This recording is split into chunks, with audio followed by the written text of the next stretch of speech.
Salut tout le monde et bienvenue sur la chaîne Chérie Tu me saoules. Ici on parle du couple, de la famille, du quotidien quoi. Donc aujourd'hui je vais vous parler au fait entre guillemets du langage des couples au fait. Parce que j'ai une petite histoire juste avant à vous raconter. Mon chéri, il avait tendance avant à m'offrir tous les mercredis une rose.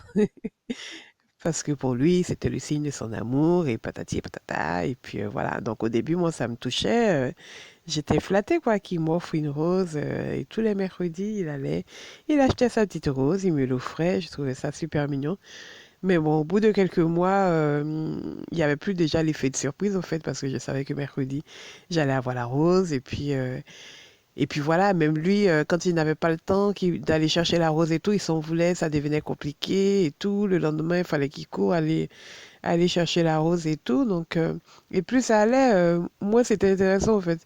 Donc j'ai commencé à lui dire, bah écoute, j'aimerais bien que tu arrêtes de m'offrir les roses là, parce que voilà, c'est gentil, je comprends et tout. Mais lui, il y tenait quoi. C'était vraiment preuve de son amour et tout. Donc, mais bon. Donc on continuait là-dessus, mais au fait, ça m'allait plus.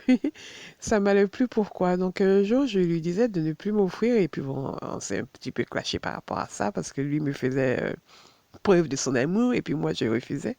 Et je me suis mise à lui expliquer que, au fait, j'aimais bien qu'il fasse preuve de son amour, mais voilà, quand il m'offre une rose à chaque fois, je suis obligée, moi, derrière, de prendre soin de la rose, la mettre dans un vase et tout. Et puis après, quand elle est fan, je ne sais pas quoi en faire.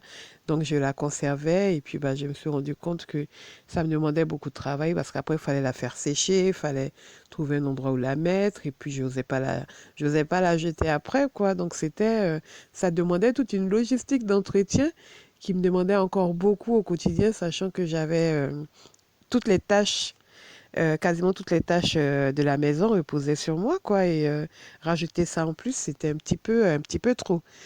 Et du coup, je lui ai expliqué ça et il s'est dit, bah oui, il ne voyait pas les choses comme ça. Pour lui, c'était le fait d'exprimer son amour. Et puis, bah, moi, à contrario, j'aurais aimé qu'il exprime son amour, par exemple, en faisant à manger une fois dans la semaine ou deux fois dans la semaine, ce qui me permettrait de libérer du temps.